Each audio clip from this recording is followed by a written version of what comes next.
Dieu Tout-Puissant, toi notre Dieu et notre Père, je prie ce soir que ta main puisse être avec nous, que ta grâce, éternelle Dieu, puisse nous guérir, que ta grâce, éternelle, puisse nous instruire, que ta parole, éternelle, mon Dieu, puisse être vecteur de bonheur, puisse être un canal de compréhension et un canal de paix. Seigneur notre Dieu, merci pour ta parole qui contient en elle ton souffle. C'est dans le nom de Jésus que j'ai prié. Tous les saints disent avec moi, Amen. J'espère que ces enseignements tels que nous sommes en train de les donner vous bénissent. Paix et grâce. Voilà. Alors, nous sommes toujours dans notre enseignement sur le combat spirituel et là, nous parlons sur la sorcellerie. Comment combattre la sorcellerie, l'occultisme et toutes ces choses-là. Comment pouvons-nous les combattre? Comme je vous ai dit, c'est un enseignement que je ne terminerai pas en un mois, ni en 3 mois, pour être sincère. Alors, nous avions dit quelque chose d'important. On ne peut pas se lancer dans le combat spirituel contre la sorcellerie, contre la magie, contre l'occultisme, contre l'ésotérisme, contre la cabale, si vous ne connaissez pas ces choses desquelles je parle cette semaine. Ça veut dire les préalables. Sans préalable, il est impossible de pouvoir vous battre et remporter la victoire. Bien aimé, on ne remporte pas les victoires juste parce que nous sommes convertis. Ça, c'était la croyance des gens qui n'avaient pas une grande compréhension et une grande connaissance du combat spirituel. Ne te dis pas, je suis chrétien, rien ne m'arrivera. Bien aimé, ça fait 33 ans que je prie. Moi, dans ma vie, j'ai vu un chrétien être mangé par une famille des Rosicruciens. On l'a mangé. J'ai vu ça en 98.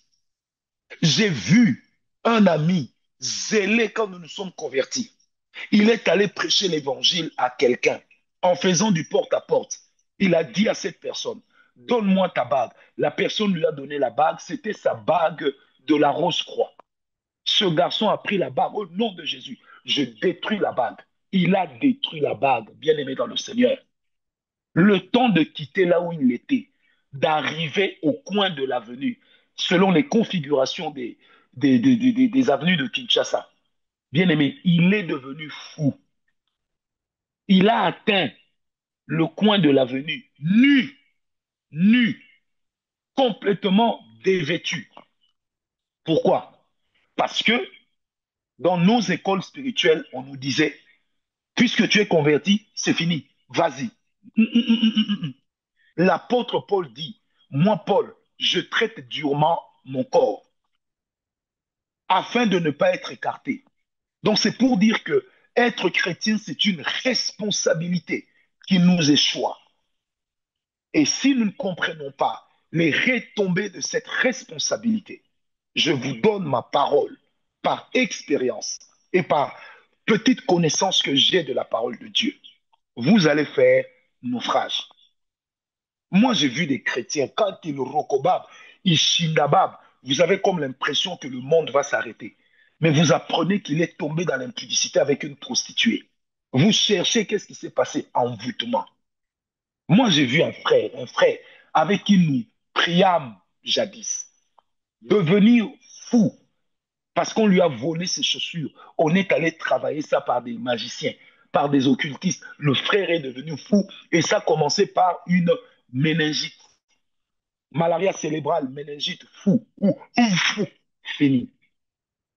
Donc c'est pourquoi, bien aimé, il faut avoir cette connaissance.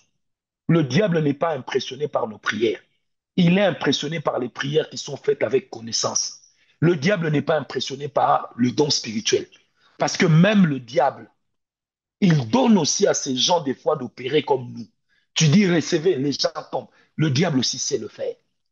J'ai suivi un combat, une démonstration de combat de catch, où j'ai vu des gens crier take it. Tout un stade était par terre. Mais ce sont des féticheurs. Oui, des féticheurs. Moi, j'ai vu des sorciers prendre la maladie de Patrick, donner ça à Eric, transférer une maladie. J'ai vu des sorciers, des magiciens prendre la maladie de quelqu'un qui est fou, transférer ça dans un chien. Le chien devient fou. Celui qui était fou est guéri. Alors, quand je vous dis ces choses, bien aimés dans le Seigneur, c'est juste pour vous dire que nous devons prendre au sérieux les enseignements que nous donnons. Et ceux qui me connaissent le savent, nous ne donnons pas des enseignements pour impressionner, mais c'est pour aider le peuple de Dieu à être plus aguerri, à avoir sa lance plus aiguisée, à avoir son épée plus aiguisée, afin que nous soyons efficaces. Alors, le premier préalable, c'était la qualité de notre conversion. Bien aimé, blague avec tout, ne blague pas avec ta conversion. Ne blague pas avec la qualité de ta relation avec Dieu, parce que tu en paieras un lourd tribut. Et malheureusement, ça risquera d'être au moment où tu t'y attendras le moins. Donc ne blague pas avec la qualité de ta communion, la qualité de ta conversion. Ne te convertis pas un peu. Tu convertis en bas de ton corps, le dessus reste païen. Non, tu convertis ta tête, mais tes pieds vont toujours dans les boîtes de nuit. Et après, tu reviens ici pour dire, au nom de Jésus, Satan, je te chasse, sorcellerie, je te chasse. Non, ça ne fonctionne pas comme ça. Le diable ne fonctionne pas comme ça. Il sera content. Wow. Il va se dire, donc je peux appâter cette personne et je peux en faire ce que je veux. Convertissez-vous totalement, esprit, âme et corps, et pas qu'un peu. Je me rappelle sur Nathalie, une dame prophétesse, à l'époque, c'était en 2001 ou 2002. Elle me dit comme ça, elle dit, Francis, tu sais, toi, si tu changes tout le temps de fiancés, si les femmes ne veulent pas continuer avec toi, c'est parce que tu n'aimes pas descendre ta culotte. Je dis, quoi? Elle me dit, mais toi, tu es prophète. Dieu va garder ta nudité, même si tu la montres à qui que ce soit. Vous savez que j'ai prié, j'ai dit, Seigneur, que je ne rencontre plus jamais cette personne. Nous habitons dans le même arrondissement, si je le francise, mais on ne se rencontre plus. Parce que j'ai compris que tu ne dois pas convertir une partie de ton corps, une partie de ta vie et laisser l'autre partie sous ta gouvernance personnelle. C'est une grave erreur. Le deuxième préalable duquel nous avons parlé, c'est la sanctification. Et j'ai expliqué ça hier. Alors, ce soir, j'aimerais parler sur l'état de santé de ton cœur. Puisque j'en ai déjà parlé dans les dévotions le matin, je ne vais pas beaucoup traîner, mais aujourd'hui, on va consacrer cela à ça. L'état de ton cœur. Prends rapidement avec moi Proverbe 4, verset 23. Proverbe 4, verset 23. Proverbe 4, verset 23. La Bible dit ceci. Garde ton cœur plus que toute autre chose, car c'est de lui que viennent les issues de la vie. Une autre version dit, garde ton cœur plus que toute autre chose, car c'est en lui que se trouvent les sources de la vie. Une troisième version dit, garde ton cœur, protège ton cœur plus que tout, parce que la source de ta vie s'y trouve. Le combat spirituel est impossible à mener si l'état de notre cœur n'est pas bon. La mauvaise santé du cœur reflètera la mauvaise santé de notre esprit et de notre âme. Le cœur, c'est le seul nom dans la Bible qui reflète à la fois la réalité de l'âme et la réalité de l'esprit. Le cœur. Il est de ces versets quand on parle du cœur, comme dans Proverbe 83, on n'est pas en train de parler ici de l'âme, mais on est en train de parler de l'esprit. Parce que dans Job 32, la Bible dit, la réalité de l'homme, c'est son esprit. Amen, amen. Donc ici, quand on parle du cœur, on parle de l'esprit. On ne parle pas encore de l'âme. Et quand dans le psaume 1, on est en train de parler du cœur, là, on parle de quoi? On parle de l'âme. Je répète, dans le psaume 1, je suis en train de trouver ça rapidement. Quand on parle du cœur, on n'est pas en train de parler de l'esprit, mais on parle de l'âme. Amen, amen. On parle de l'âme. Parce que l'état de notre cœur reflète à la fois l'état de notre âme, mais aussi l'état de notre esprit. Je répète encore une fois, quand dans la Bible on parle de l'âme, on parle de l'esprit et on parle du cœur, pardon. On parle de l'esprit et on parle de l'âme. Dans Ésaïe 1, verset 6, quand la Bible dit, Ésaïe 1, verset 6, la Bible dit, de la plante du pied jusqu'à la tête, rien n'est en bon état. Ce ne sont que des blessures, des contusions, des plaies vives qui n'ont été ni pensées, ni bandées, ni adoucies par l'huile. Ici, on ne parle pas de l'esprit, mais on parle de l'âme. Ça veut dire que votre cœur fait référence à votre esprit et à votre âme. Je le répète encore, votre cœur, quand on en parle dans la Bible, ça fait référence, dépendamment des situations et des circonstances, ça fait référence à votre esprit, comme dans Proverbe 4, verset 23, ça fait aussi référence à votre âme. Troisièmement, votre cœur fait aussi référence à l'organe que vous avez. Pourquoi Dieu choisit d'appeler l'âme et l'esprit cœur? C'est à cause du rôle que le cœur charnel joue dans la régulation de la vie humaine. C'est à cause de ça. Parce qu'aujourd'hui, sans cœur, vous ne pouvez pas vivre. C'est votre cœur qui va jusqu'à pomper le sang à votre cerveau. Donc c'est votre cœur qui fait vivre votre cerveau. Est-ce que quelqu'un m'a compris? Parce que votre cœur, c'est le centre névralgique de votre vie. Alors, toute situation qui peut troubler votre cœur peut troubler les différents paramètres de votre vie et de votre être.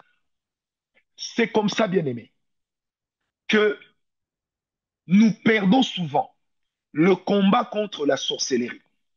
Nous perdons souvent le combat contre la magie, pas parce que nous prions mal, mais aussi et surtout parce que nous avons un cœur qui a été atteint par la pollution. Et demain, je vous parlerai des maladies du cœur qui peuvent vous empêcher d'être efficace. Aujourd'hui, je vous donne une vue générale. Comment pouvez-vous aller combattre Satan? Lorsque dans votre cœur, vous avez de l'antipathie pour la personne pour qui vous allez prier, comment allez-vous le faire? Comment pouvez-vous faire la délivrance d'un enfant sorcier quand vous ne l'aimez pas? Comment? Demain, je vous parlerai de 12 maladies qui peuvent tuer votre cœur sur le terrain du combat spirituel. Mais bien aimé, comment pouvez-vous prier pour quelqu'un que vous n'aimez pas? Vous savez, s'il y a une chose que j'ai réussi à vaincre dans ma vie et pour laquelle je me bats encore, c'est mon cœur. Vous savez, moi, comme tous les hommes, j'ai eu des ex. Mais j'ai dit à ma femme, c'est pas parce que quelqu'un a refusé que je l'épouse dans le passé que la personne doit devenir mon ennemi. Non. Moi, j'entretiens des bonnes relations avec toutes les sœurs auxquelles j'ai demandé la main, qui m'ont dit non. Un, c'était leur droit. Deux, et si c'était la volonté de Dieu? Donc, vais-je devenir l'ennemi des autres parce qu'ils ont accompli la volonté de Dieu, comme si j'étais mécontent de la femme que Dieu m'a donnée aujourd'hui? Est-ce que vous voyez? Le cœur, c'est le centre névralgique. Quand les gens parlent, les gens insultent. M'insultent moi sur les réseaux sociaux. On monte même des vidéos de ma mort et j'en passe. Mais bien aimé, je rigole. Parce que Dieu m'avait parlé il y a longtemps. Il m'avait dit, Francis, toute situation qui peut troubler ton cœur va baisser ton rendement même dans le ministère. Parce que derrière les gens qui m'insultent aujourd'hui, il y en a qui demain seront délivrés par le ministère dans lequel j'exerce. Alors, vais-je leur fermer la porte? C'est pourquoi quand quelqu'un m'insulte, je ne l'insulte pas.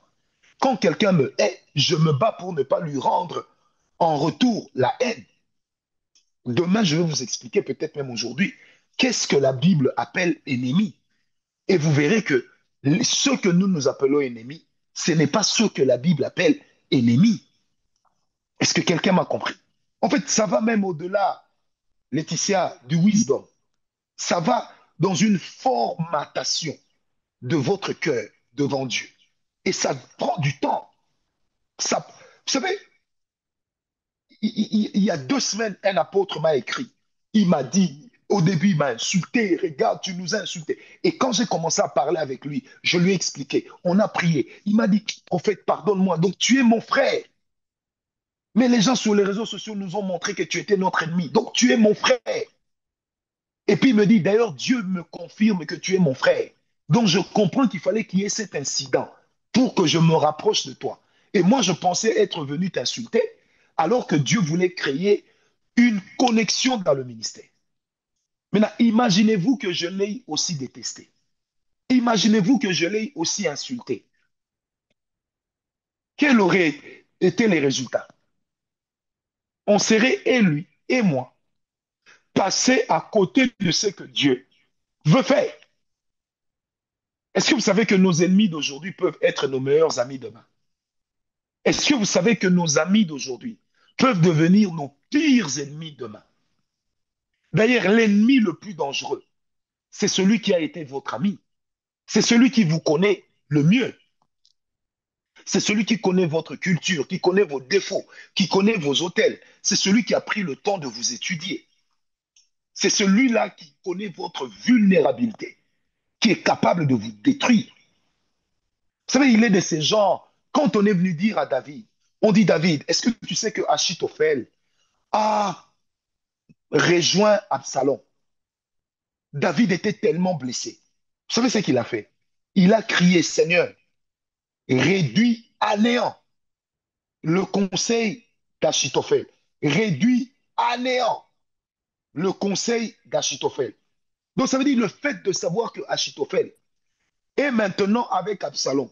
David s'est dit, hey, avec tout ce que Achitophel connaît de moi, qu'est-ce qu'il ne va pas faire pour me détruire? Regardez un peu, 2 Samuel 16, verset 23. 2 Samuel 16, verset 23. Je vais lire avec vous. Je peux même commencer un peu plus haut. Prenons 2 Samuel 15, verset 31 d'abord. 2 Samuel 15, verset 31, la Bible dit, on vint dire à David, Achitophel est avec Absalom, parmi les conjurés. Et David dit, ô Éternel, réduis à néant les conseils d'Achitophel. Maintenant, continuons. Réduis à néant les conseils d'Achitophel. Amen, amen. Prenons maintenant 2 Samuel 16. 2 Samuel 16, verset 21. La Bible dit, et Achitophel dit à Absalom, va vers les concubines de ton père, que ton père a laissées, pour garder la maison. Ainsi, tout Israël saura que tu t'es rendu odieux à ton père, et les mains de tous ceux qui sont avec toi se fortifieront. Il est en train d'exploiter une faiblesse qu'il connaît de David. Laquelle? C'est que David était un homme à femme. David était un coureur de jupons. Et Achitophel le savait. Il avait beaucoup de concubines.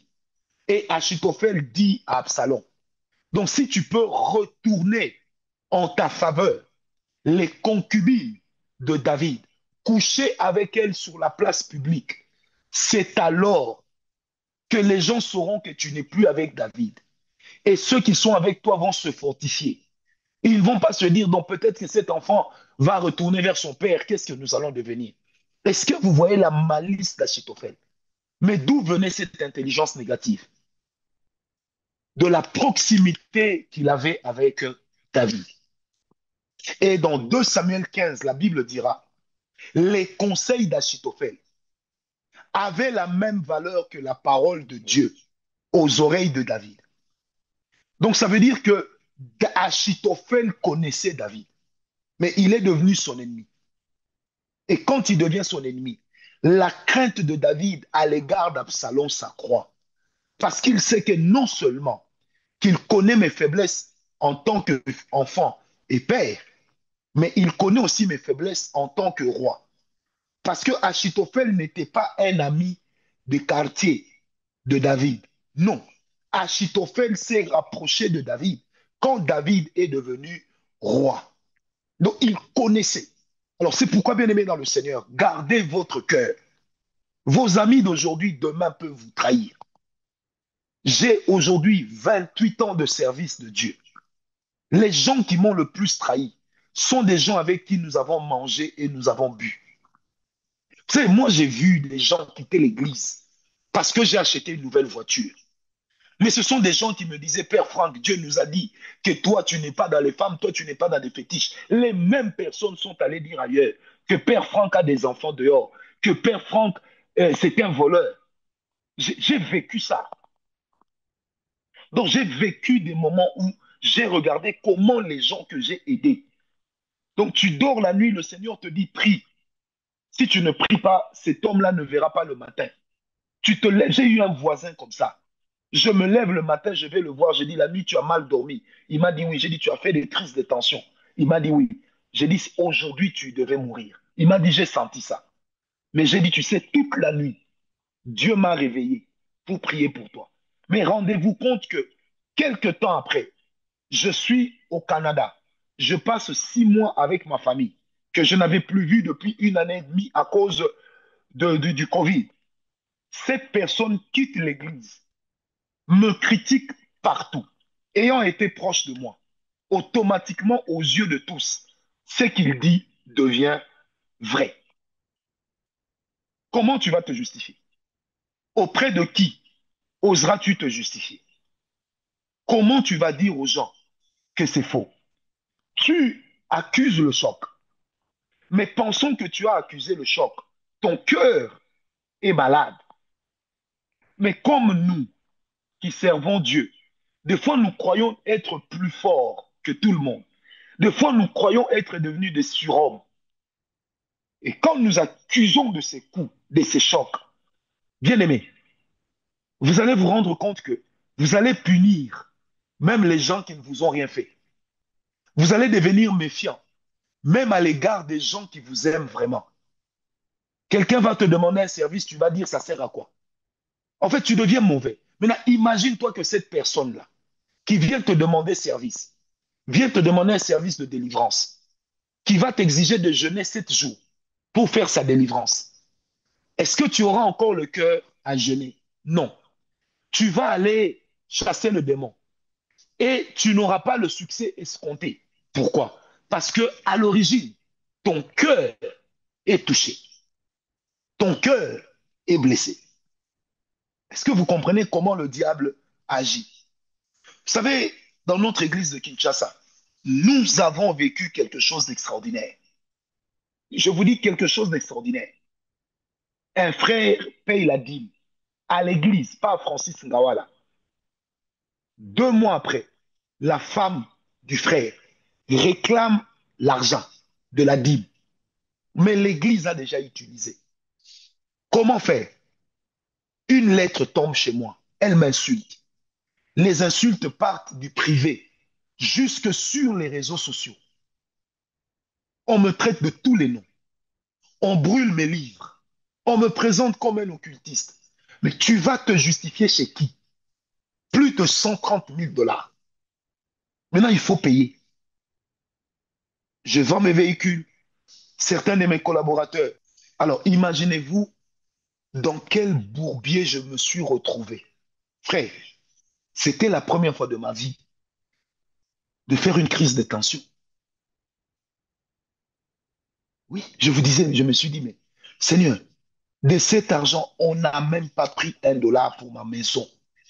Même pas.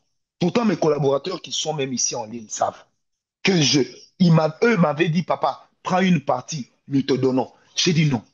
Mais bien aimé, j'étais traîné dans la boue. Certains peut-être ont même vu des images sur Facebook. Je sors de ça, une autre histoire vient. Et quelqu'un vient comme ça et dit, papa, le Seigneur m'a mis à cœur de vendre ma maison et d'amener tout l'argent à l'église. Mais il fallait maintenant voir la prudence. Est-ce que vous êtes sûr que Dieu vous a parlé? Est-ce que vous pouvez me faire une lettre signée de votre main et de la main de votre femme? Est-ce que vous pouvez me donner l'acte de jugement qui dit que vous avez le droit de vendre cette maison? En fait, j'ai commencé à me montrer très prudent. Mais en fait, en ce moment-là, qu'est-ce qui se passe? Le cœur est blessé. Tu risques même de fermer la porte à ceux qui viennent de bon cœur. Parce qu'on n'est jamais trop prudent. Maintenant, dites-moi un peu, dans pareille circonstance où votre cœur est touché, la même personne qui vous a traîné dans la boue partout se retrouve dans un problème. Vous allez faire quoi? Vous allez réagir comment? Et comme Dieu aussi est Dieu, il est capable de te dire, va jeûner 7 jours pour la personne. Tu dis, vous savez, je me rappelle un jour, on était en prière avec ma femme. Quand on a fini, j'ai parlé tout seul. Elle m'a dit, mais chérie, qu'est-ce qui se passe? J'ai dit, tu sais, des fois, j'ai l'impression que Dieu oublie que moi, je suis un humain. J'ai dit, non, non, non, non, non, non, non, c'est trop. J'ai dit, non, non, non, sérieux, des fois, Dieu oublie que je suis un humain et que je ne suis qu'un humain. C'est too much. Donc, on m'accuse à gauche, on m'accuse à droite. Dieu lui-même, là, il pense quoi? Mais il oublie que je suis un humain. J'ai dit à ma femme, non, Dieu, lui, ne sait pas que moi, j'ai jamais été un ange, que je suis né d'une femme dans la maternité. J'ai dit, non, non, non, non, non. Ça me plaît pas. Ah, ah, ah. En fait, ça m'arrive. Mais quand vous me regardez, est-ce que j'ai l'air de quelqu'un qui peut se plaindre? C'est pourquoi ne minimisez jamais les situations blessantes qui ont déjà touché votre cœur. Ne les minimisez jamais. Les situations blessantes qui ont déjà mis par terre votre cœur, ne les minimisez pas. Ça peut être une pierre d'achoppement pour vous dans le combat spirituel. Ça peut devenir un objet de faiblesse dans le combat spirituel. Faites très attention. Vous savez, il m'est arrivé des fois, les gens attendent que je sorte pour prier pour eux, donner des prophéties. Vous savez ce que je suis en train de faire? Je suis dans mon bureau. Je demande à tout le monde de quitter l'antichambre parce que je suis en train de pleurer. Un jour, j'ai dit à ma femme chérie, tu sais qu'il m'arrive de pleurer sans des fois que moi-même je sache qu'est-ce qui est en train de me faire pleurer. Donc ça m'arrivait de ne pas savoir en fait je pleure pourquoi. Tu es en train de prendre la... Et puis tu dis, mais Seigneur, je pleure. Et c'est après que le Seigneur te dit, tu avais encaissé des chocs qui étaient gardés dans ton cœur. Pleurer t'a libéré. Maintenant, moi, choqué, je viens prier pour un sorcier. Et puis maintenant, des fois, quand tu pries pour les occultistes, tu pries pour les enfants sorciers, ils commencent à t'insulter. Et comme le diable connaît ta vie, il commence à te ressortir un passé que tu fournis un effort d'oublier. Et il transforme ça en insulte.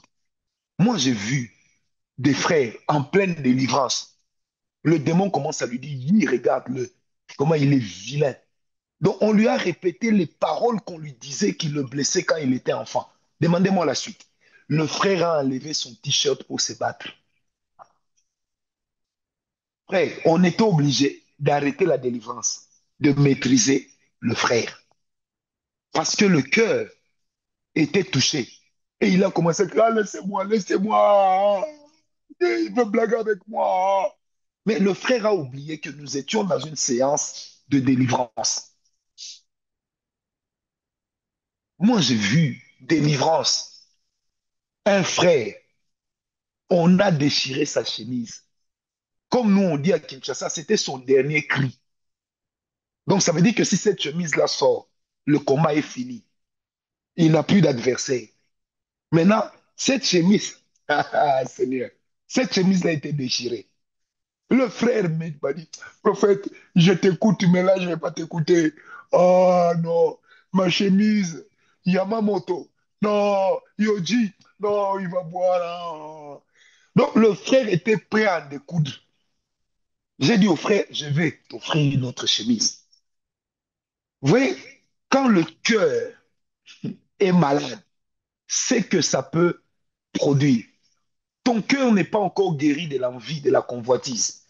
On a été prêt faire une délivrance. À l'époque, le bureau de l'église, c'était dans ma maison.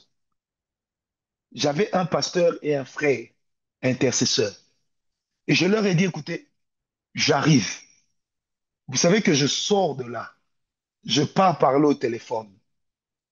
Quand je reviens, je trouve que le pasteur que j'avais laissé, lui aussi est sorti. Le frère que j'ai laissé, qu'on a laissé dans la salle avec la sœur, on l'a trouvé en train de se faire caresser par la sœur. Pour les grandes personnes, excusez-moi. Et il y avait déjà les îles Caraïbes qui s'étaient dessinées sous son pantalon. Imaginez-vous. Donc, un esprit d'impudicité avait saisi le frère. Et le frère s'était masturbé. Donc, on a fait sortir le frère. On est, on est allé lui faire la délivrance dans une salle de bain. Et j'ai continué la délivrance de la dame. Mais posez, mais est-ce que vous imaginez? Pourquoi? Parce que le frère me dira après, il dit, papa, en fait, quand j'ai vu cette sœur, elle m'avait déjà fait du bien. Elle est belle, elle est mon style de femme. J'ai dit, mais c'est ton style de femme. Elle a un envoûtement. Cette fille-là avait un envoûtement extraordinaire. Mais comment tu as pu accepter de rester seul avec elle? Un cœur qui convoitait facilement la beauté du corps et la beauté du visage. Maintenant, imaginez-vous ce qui serait arrivé si on n'était pas intervenu. Peut-être que le frère serait tombé et allait consommer l'acte sexuel, mais dans quel état? Dans un état où son partenaire, sa partenaire, serait en plein, en pleine possession ou en pleine expression de la possession démoniaque. Imaginez la suite. Non, je ne sais pas si vous comprenez. Donc, il allait coucher avec une personne, excusez-moi l'expression, qui, elle, la personne, n'est pas maître de son corps, mais c'est un démon qui est en train de manifester cela au travers de son corps. Donc, lui allait coucher avec un esprit au travers d'un corps. Imaginez la suite. En fait, le frère allait se retrouver dans la sorcellerie sans bifurcation et sans, comment on dit, sans raccourci. Le cœur, les maladies du cœur. On a connu un pasteur d'une grande église de notre pays qui, lui, quand il faisait les délivrances, en pleine délivrance, quand les sœurs perdaient connaissance, il abusait d'elles. Oui, grande église de quelque part, grande église, mais il abusait d'elle. Un pasteur qui avait une vie prometteuse, une vision prometteuse, une grâce prometteuse. Aujourd'hui, il est nulle part. Pourquoi? Tu as un cœur qui convoite encore les femmes. Je me rappelle un jour, je me retrouve à Bruxelles avec une de mes filles dans la foi et il neigeait. Et pendant qu'on parlait, là dans le salon en bas à l'hôtel, les démons commençaient à se manifester. J'ai appelé un frère pour venir être avec moi, occupé. J'ai appelé une sœur pour m'aider, occupée. Donc j'étais obligé d'amener la sœur dans la suite qu'on avait louée pour moi par l'église qui m'avait invité. Et j'ai fait sa délivrance. Là, imaginez-vous en pleine délivrance. La sœur ne bouge plus. Et puis à un moment, cette belle silhouette se dessine devant toi. Et là, tu as le diable qui te dit, Francesco, Francesco, personne ne te voit. Un petit rien ne fera du mal à personne. Et c'est en ce moment-là que j'ai commencé à tonner sur le démon. Et le démon est parti. Et puis je suis sorti de la chambre, je l'ai laissé se rafraîchir un peu le visage, se débarbouiller. Et puis je suis rentré, j'ai dit, bon, on peut sortir, on a clôturé la prière. Maintenant, quand on sort, suivez bien, on tombe sur une femme de chambre congolaise. Tout de suite, la dame me regarde. Bonjour, prophète Ngawala. Vous voyez le genre de bonjour là, chez nous au Cameroun, le continent. Ça veut dire, je t'ai vu. Hein, hein, je t'ai vu. Et puis, vous voyez quelqu'un qui te fait ça. Bonjour, prophète Ngawala. En fait, vous imaginez la suite. Maintenant, la soeur qui me dit, ah, mais papa, pourquoi elle parle comme ça? Je dis, ma soeur, tu es belle, tu as un beau physique. Il neige dehors, il fait froid. On sort d'une chambre, dans sa tête. Elle peut s'imaginer quoi? Oh, mais ce n'est pas ça, elle pêche. Je dis, qu'est-ce que tu vas faire? Tu vas aller te justifier. Laisse Dieu justifier. Partons, partons. Vous comprenez? Depuis lors, je crois que ça s'est passé il y a plus de 15 ans, je me suis décidé que si quelqu'un va tomber à la réception d'un hôtel, on va faire la délivrance là. Vaut mieux que l'hôtel me chasse. Maintenant, imaginez-vous que je n'avais pas le cœur aiguisé. Imaginez-vous que j'avais encore le cœur qui tremblait devant les beaux corps et les beaux visages. Qu'est-ce qui allait se passer? Imaginez-vous, une vision pouvait naître là. Un acte pouvait être commis pour lequel j'aurais payé toute ma vie. Parce que nous autres, le diable nous cherche. Que, je ne sais pas si vous comprenez un peu là où je veux en venir. Alors, vous voyez comment le cœur est important dans le combat spirituel. Retenez ce que je vais vous dire. Retenez cette phrase. Souvent, nous oublions que le diable est esprit et qu'il nous connaît plus que nous-mêmes. Souvent, nous oublions que le diable est esprit et qu'il nous connaît plus que nous-mêmes. Et nous connaissant plus que nous-mêmes, le diable est capable de toucher là où se trouve notre faiblesse. C'est pourquoi dans le combat spirituel, tu dois connaître deux choses. L'état de santé de ton cœur et ton mental. Il y a des moments où quand tu sens que tu es faible, ces jours-là, évite des combats spirituels. Deviens seulement un adorateur. Parce que tu sais que c'est très délétère pour toi, ces moments-là. Fais très attention. Ne te lance pas là-bas. Il y a des moments, vrai, parce que quand tu sais que tu es malade, ne te lance pas. Pourquoi on interdit, on déconseille aux chirurgiens de soigner leurs membres de famille? Parce que les sentiments et les émotions peuvent jouer contre eux. Donc tu dois connaître l'état de ton cœur. Parce que ça peut être fatal dans le combat spirituel. Tu peux chasser un esprit qui quitte là pour entrer en toi. Bien aimé, ce sont des choses que moi, Ngawala, j'ai déjà vues. C'est comme ça que cette année, j'ai pris la résolution de procéder à la délivrance de tous ceux qui, dans mon équipe, travaillent à la délivrance. Au moins 2 fois cette année, je vais les faire passer tous par la délivrance. Parce que des fois, vous chassez des démons. Et lorsque votre cœur n'est pas en bon état, la chose qui va arriver, ça sera terrible. C'est pourquoi vous allez des fois remarquer que il est de ces personnes.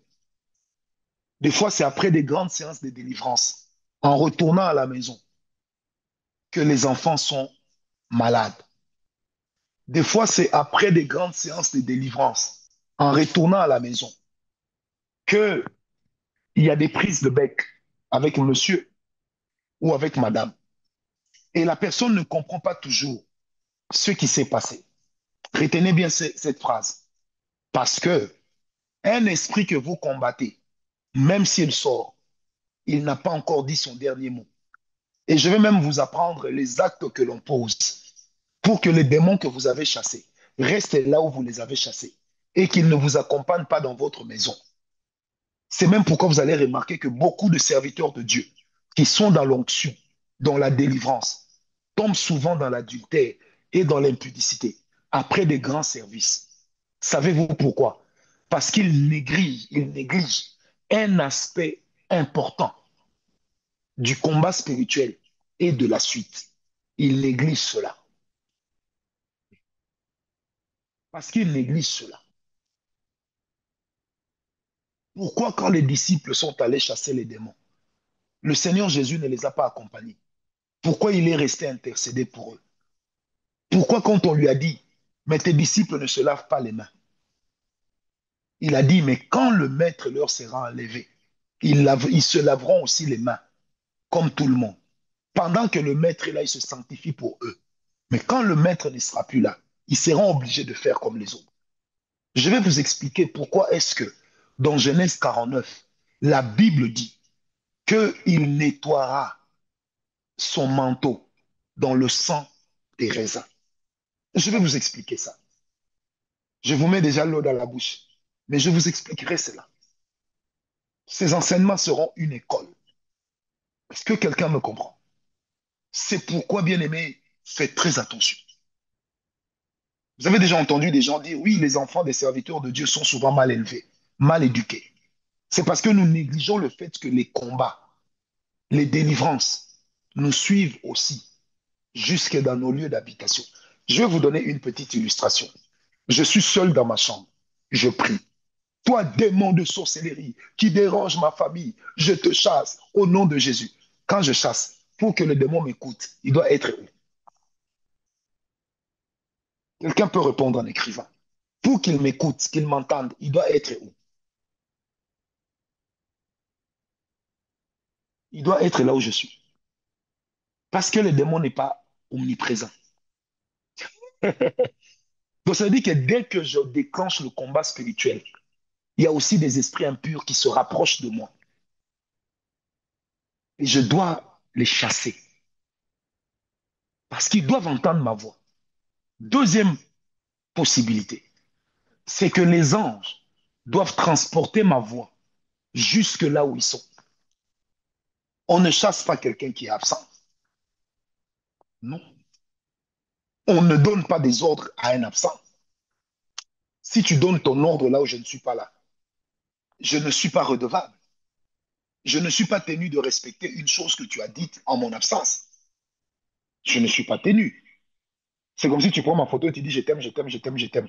Et puis on se voit, tu me dis mais pourquoi tu ne m'aimes pas? Oh, est-ce que toi tu m'as informé que tu m'aimes? Ma photo me représente, mais ma photo n'est pas moi. Est-ce que vous avez compris? C'est comme ça que, spirituellement, nous perdons des combats contre la sorcellerie, contre l'occultisme et toutes ces histoires-là. Pourquoi? Eh bien, parce que nous ne comprenons pas que les combats que nous menons ont des répercussions. Ça nous suit. Tu as chassé les démons toute la nuit. Tu arrives au travail mis en pied. Tu as chassé les esprits malins toute la nuit. Tu arrives au travail, ton chef te cherche des poux alors que tu es chauve. Et toi, tu ne comprends pas, mais what's going on? Qu'est-ce que j'ai fait? Qu'est-ce que tu as fait? Et tu as mené un combat la nuit. Et le diable doit t'arrêter. C'est maintenant là, Laetitia, que vous allez comprendre le rôle d'un père spirituel. C'est en ce moment-là que le père spirituel transfère vos combats chez lui. C'est pourquoi des fois, quand les gens payent la dîme, ils croient qu'ils aident les serviteurs de Dieu. Vous ne nous aidez pas. Nous entrons dans vos combats. À cause de vos dîmes, de vos offrandes, nous entrons dans vos combats.